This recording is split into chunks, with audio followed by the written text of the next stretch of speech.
Hello friends, welcome to Sri Saraswati Bhuvan Education Society, Chhatrapati Sambhajinagar's YouTube channel. Friends, today we are going to study chemical bond from the chapter Chemical Change and Chemical Bond, that is class 8 General Science textbook. First of all, what exactly a chemical bond means? The definition says that chemical bonding is a lasting attraction between atoms, ions or molecules that enable the formation of chemical compounds. म्हणजे असे atoms आहेत, त्यांचे ions आहेत, molecules आहेत, हे एकत्र येऊन chemical compound तयार करतात आणि ते एकत्र आल्यानंतर त्यांच्यामध्ये जो बंध तयार होतो, जो बॉन्ड तयार होतो, त्याला केमिकल बॉन्ड असं म्हटलं जातं. केमिकल बॉन्डचे दोन प्रकार, एक आहे आयोनिक बॉन्ड आणि दुसरा आहे कोव्हॅलंट बॉन्ड. इथं जरी आपण हे चित्र पाहिलं तर याच्यामध्ये असं आपण गृहीत धरू शकतो की हा एक ॲटम आहे, हा एक एलिमेंटचा ॲटम आहे आणि हे सुद्धा एलिमेंट्स आहेत, त्यांचे ॲटम्स आहेत. मग हा व्हाईट जो ॲटम आहे, एलिमेंट आहे, आणि हा पिंक कलरचा जो एलिमेंट आहे तो कुठल्या तरी बंधाने एकमेकांना जोडला गेला आहे. मग असे जे बंध असतात त्यांना आपण केमिकल बॉन्ड्स असं म्हणतो. आता आयोनिक बॉन्ड म्हणजे नेमकं काय? तर आयोनिक बॉन्डची डेफिनेशन काय सांगते? And ionic bond is a strong chemical bond form by the electrostatic attraction between oppositely charged ions. आता अपोजिटली चार्ज्ड आयन्स म्हणजे काय?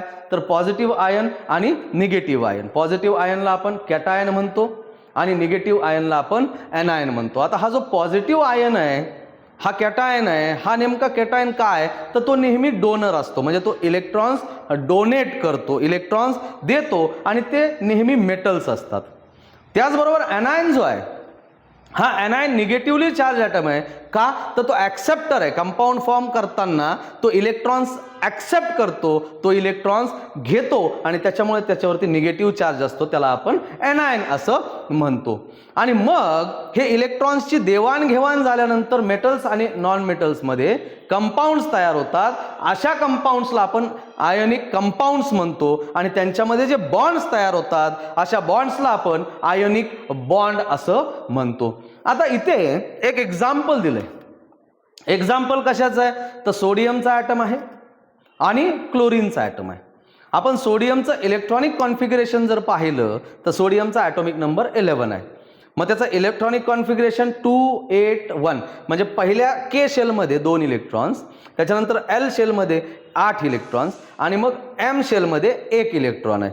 त्याचबरोबर क्लोरीनचा ॲटॉमिक नंबर 17 आहे आणि त्याचं इलेक्ट्रॉनिक कॉन्फिगरेशन जर पाहिलं, इलेक्ट्रॉन संरूपण जर आपण पाहिलं तर ते आहे 287, म्हणजे पहिल्या शेलमध्ये 2 इलेक्ट्रॉन्स, दुसऱ्या शेलमध्ये 8 इलेक्ट्रॉन्स आणि तिसऱ्या शेलमध्ये 7 इलेक्ट्रॉन्स. आता जेव्हा एक कंपाऊंड तयार होत असतो ना, त्यावेळेस त्या कंपाऊंडमध्ये असणारे जे ॲटम्स असतात, एलिमेंट्सचे ॲटम्स असतात किंवा मॉलिक्युल्स असतात, तर हे स्टेबल पाहिजेत किंवा यांची शेवटची जी कक्षा असते, आउटरमोस्ट ऑर्बिट जी असते, ही कंप्लीट असते. आता यांची आउटरमोस्ट ऑर्बिट कधी कंप्लीट होईल? तर आपण एका डेमॉन्स्ट्रेशनच्या साहाय्याने बघण्याचा किंवा शिकण्याचा प्रयत्न करू. आता इथे हा आहे सोडियम. याच्या पहिल्या कक्षेमध्ये निळ्या पिनने आपण 2 इलेक्ट्रॉन्स दाखवलेत. त्याच्यानंतर पिवळ्या ज्या पिन्स आहेत यांच्या साहाय्याने आपण दुसरी कक्षा दाखवली, त्यात 8 इलेक्ट्रॉन्स आहेत, 1 2 3 4 5 6 7 and 8. आणि ही लाल जी पिन आहे ही म्हणजे हा शेवटचा इलेक्ट्रॉन आहे. मग हा आहे क्लोरीन. याच्या पहिल्या कक्षेमध्ये 2 इलेक्ट्रॉन्स आहेत, ते निळ्या पिनने दाखवले. त्याच्यानंतर दुसऱ्या कक्षेमध्ये 8 इलेक्ट्रॉन्स आहेत, ते आपण पिवळ्या पिनने दाखवलेले. आणि शेवटची जी कक्षा आहे त्याच्यामध्ये 7 इलेक्ट्रॉन्स आहेत, हे 7 इलेक्ट्रॉन्स आपण लाल पिनने दाखवले. आता यांचा ऑक्टेट कधी कंप्लीट होईल? ज्या वेळेस हा सोडियम मेटल त्याच्या शेवटच्या कक्षेतला इलेक्ट्रॉन डोनेट करेल कुणाला? तर क्लोरीनला. आता क्लोरीनला 1 इलेक्ट्रॉन सोडियमने डोनेट केल्यानंतर क्लोरीनच्या शेवटच्या कक्षेमध्ये किती इलेक्ट्रॉन्स आहेत? We will count from here. 1 2 3 4 5 6 7 8. मग आता हे 8 इलेक्ट्रॉन्स इथंही झाले शेवटच्या कक्षेमध्ये, म्हणजे ही कक्षा फुलफिल आहे. आणि याचा शेवटच्या कक्षेमधला एक इलेक्ट्रॉन इकडे क्लोरीनला दिल्यामुळे याची दुसरी कक्षा जी आहे, एल कक्षा जी आहे, ही शेवटची झाली, तिचंही ऑक्टेट कंप्लीट आहे. मग ह्या दोघांचं मिळून एक कंपाऊंड तयार होतो आणि त्याला आपण म्हणतो NaCl, सोडियम क्लोराईड, ज्याला टेबल सॉल्टही म्हटलं जातं, खाण्याचं जे मीठ असतं तेही म्हटलं जातं. मग इथं इलेक्ट्रॉनची सरळ सरळ देवाणघेवाण झाली, इलेक्ट्रॉनचं डोनेशन अँड ॲक्सेप्शन झालेलं आहे. मग असं डोनेशन आणि ॲक्सेप्शन जर होत असेल आणि एक केमिकल कंपाऊंड जर तयार होत असेल तर त्याला आयोनिक कंपाऊंड म्हटलं जातं आणि त्याच्यामध्ये जो बंध असतो, जो बॉन्ड असतो, त्याला आयोनिक बॉन्ड असं म्हटलं जातं. मग आपण लक्षात कसं ठेवायचं मित्रांनो, आयोनिक बॉन्ड म्हटलं की सरळ सरळ त्या कंपाऊंडमध्ये इलेक्ट्रॉन्सची देवाणघेवाण झाली, म्हणजे कॅटायन आणि ॲनायन फॉर्म झालेत. इथं पण आपण केमिकल इक्वेशनमध्ये पाहिलं की Na प्लस म्हणजे हा काय करतोय, एक इलेक्ट्रॉन डोनेट करतोय. इथं पण दाखवलं एक इलेक्ट्रॉन डोनेट केला. आणि Cl मायनस म्हणजे तो ॲनायन आहे, म्हणजे तो काय करतोय, हा एक इलेक्ट्रॉन सोडियमचा स्वतःकडे घेतोय, म्हणजे तो ॲनायन झाला, निगेटिव्हली चार्ज आयन झाला. आणि त्याच्यापासून एक स्टेबल NaCl हा कंपाऊंड तयार झालेला आहे. सेकंड एक्झाम्पल आपण बघू आयोनिक बॉन्ड्सचं किंवा आयोनिक कंपाऊंड्सचं, ते म्हणजे MgCl2, मॅग्नेशियम. आता मॅग्नेशियमचं आपण इलेक्ट्रॉनिक कॉन्फिगरेशन जर पाहिलं तर त्याचा ॲटॉमिक नंबर 12 आहे, म्हणजे त्याचा इलेक्ट्रॉनिक कॉन्फिगरेशन आहे 282. म्हणजे त्याच्या शेवटच्या कक्षेमध्ये 2 इलेक्ट्रॉन्स आहेत, ते त्याला डोनेट करावे लागणार आहेत. आणि क्लोरीनचं जर आपण इलेक्ट्रॉनिक कॉन्फिगरेशन बघितलं तर हे आहे 287, पण एका क्लोरीनला एकच इलेक्ट्रॉन लागतोय. मग अशा वेळेस हा जो मॅग्नेशियम आहे हा काय करतो, स्वतःचे 2 इलेक्ट्रॉन्स, व्हॅलन्स इलेक्ट्रॉन्स, शेवटच्या कक्षेतले इलेक्ट्रॉन्स, हे 2 वेगवेगळ्या क्लोरीनला देतो. मग याने एक इलेक्ट्रॉन घेतला ह्या क्लोरीनने, त्याची शेवटची कक्षा फुलफिल झाली. याने एक इलेक्ट्रॉन घेतला या क्लोरीनने, याची शेवटची कक्षा फुलफिल झाली. आणि याचे दोन्ही इलेक्ट्रॉन्स निघून गेल्यामुळे ही कक्षाच लॅप्स झाली, निघून गेली. मग शेवटची कक्षा जी आहे तिच्यामध्ये फक्त 8 इलेक्ट्रॉन्स आपल्याला पाहायला भेटतात. आणि असं करून मग MgCl2 म्हणजे एक मॅग्नेशियम आणि 2 क्लोरीन्स मिळून एक आयोनिक कंपाऊंड तयार करतात. आणि त्यांच्यामध्ये जो बॉन्ड असतो मॅग्नेशियम आणि क्लोरीनला एकत्र ठेवण्याचा, तो असतो आयोनिक बॉन्ड. ती पण केमिकल इक्वेशन आपण बघू. मॅग्नेशियम +2 म्हणजे मॅग्नेशियमने 2 इलेक्ट्रॉन्स डोनेट केलेत, कारण तो कॅटायन आहे, डोनर आहे, पॉझिटिव्हली चार्ज आयन आहे. 2Cl म्हणजे 2 क्लोरीन्सने एक इलेक्ट्रॉन घेतलेला आहे, ॲक्सेप्ट केलेला आहे, आणि तो ॲनायन आहे इथं. आणि मग त्यांच्यापासून MgCl2 हा कंपाऊंड, आयोनिक कंपाऊंड, ज्यांच्यामध्ये आयोनिक बॉन्ड आहे, असा तयार झालेला पाहायला भेटतो. आता मित्रांनो, सेकंड टाईप जी आहे ती आहे कोव्हॅलंट बॉन्ड. आयोनिक बॉन्डमध्ये काय झालं, सरळ सरळ इलेक्ट्रॉन्स डोनेशन अँड ॲक्सेप्शन झालं. पण हे जे कोव्हॅलंट बॉन्ड्स तयार होतात, कोव्हॅलंट कंपाऊंड तयार होतात, त्यांच्यामध्ये जे कोव्हॅलंट बॉन्ड्स असतात, तर हे मात्र शेअरिंग ऑफ इलेक्ट्रॉन्सने होतात. म्हणजे इथे इलेक्ट्रॉन्सचं देवाणघेवाण होत नाही, इथे इलेक्ट्रॉन्सची शेअरिंग होते. आपण एक एक्झाम्पल डेमॉन्स्ट्रेशनच्या साहाय्याने बघू.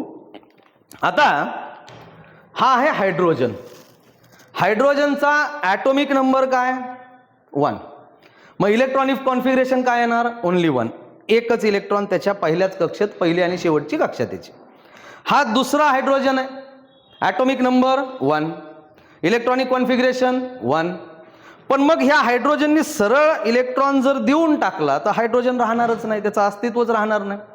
मग अशा वेळेस हे 2 हायड्रोजन जे आहेत हे काय करतात, तर त्यांच्यात म्युच्युअल अंडरस्टँडिंगने एक बॉन्ड तयार करतात. म्हणजेच हा इलेक्ट्रॉन याच्यासोबत काउंट केला तर याच्या कक्षेमध्ये 2 इलेक्ट्रॉन्स आहेत, याचा इलेक्ट्रॉन याच्यासोबत काउंट केला तर याच्यासोबत 2 इलेक्ट्रॉन्स आहेत. म्हणजे पहिली कक्षा तिचं फुलफिल करण्यासाठी 2च इलेक्ट्रॉन्स लागतात, यालाही 2 आहेत, यालाही 2 आहेत, आणि त्यांच्यामध्ये एक बॉन्ड जो तयार होतो शेअरिंग झाल्यामुळे त्याला म्हणायचं कोव्हॅलंट बॉन्ड. Hope so. आता इथं H2 हा मॉलिक्यूल तयार झाला, कारण की त्यांनी दोघंही हायड्रोजनने काय केलं, एक इलेक्ट्रॉन आपला फक्त शेअर केलाय, डायरेक्टली दिला किंवा घेतला नाही. आणि म्हणून H2 तयार झाल्यानंतर त्यांच्यामध्ये जो बॉन्ड असेल, सिंगल बॉन्ड, हा असेल covalent bond, single covalent bond. Second example आपण घेतोय मिथेनचं. मिथेन वायू सगळ्यांना परिचित आहे, माहिती आहे. आता मिथेनमध्ये कार्बन आणि हायड्रोजन हे एलिमेंट्स आहेत. आता कार्बनचा ॲटॉमिक नंबर किती आहे? 6 आहे. मग त्याचं इलेक्ट्रॉनिक कॉन्फिगरेशन 2 4 आणि हायड्रोजनचा ॲटॉमिक नंबर 1 आहे. त्याचं इलेक्ट्रॉनिक कॉन्फिगरेशन 1. आता ह्या कार्बनला त्याची कक्षा पूर्ण करण्यासाठी किती इलेक्ट्रॉन्सची गरज आहे? तर कक्षा पूर्ण होते 8 इलेक्ट्रॉन्स असल्यानंतर, याच्याकडे 4च आहेत, म्हणजे याचा अर्थ 4 हायड्रोजन्सची गरज त्याला असणार आहे. मग अशा वेळेस तो कार्बन काय करतो, त्याचे स्वतःचे 4 इलेक्ट्रॉन्स आणि सोबत प्रत्येक हायड्रोजनचा एक इलेक्ट्रॉन हे शेअर करतो. आणि शेअर केल्यानंतर आपण हा हायड्रोजन आता काउंट केला तर याच्याकडे 2 इलेक्ट्रॉन्स आहेत, म्हणजे तो स्टेबल आहे. हा हायड्रोजन काउंट केला, स्टेबल आहे, 2 इलेक्ट्रॉन्स आहेत, याच्याकडे 2 इलेक्ट्रॉन्स आहेत, याच्याकडे 2 इलेक्ट्रॉन्स आहेत. आणि कार्बनची शेवटची कक्षा जर आपण काउंट केली तर 1 2 3 4 5 6 7 8, म्हणजे त्याचीही कक्षा फुलफिल आहे. मग एक कार्बन 4 हायड्रोजन मिळून methane, that is molecular formula त्याचा CH4 आहे, असा मिथेन जो आहे तो कोव्हॅलंट कंपाऊंड तयार करतात. सो फ्रेंड्स, होप सो आयनिक बॉन्ड्स आणि कोव्हॅलंट बॉन्ड्स, त्याचबरोबर आयनिक कंपाऊंड्स आणि कोव्हॅलंट कंपाऊंड्स आपण आज शिकलेलो आहोत. थँक्यू.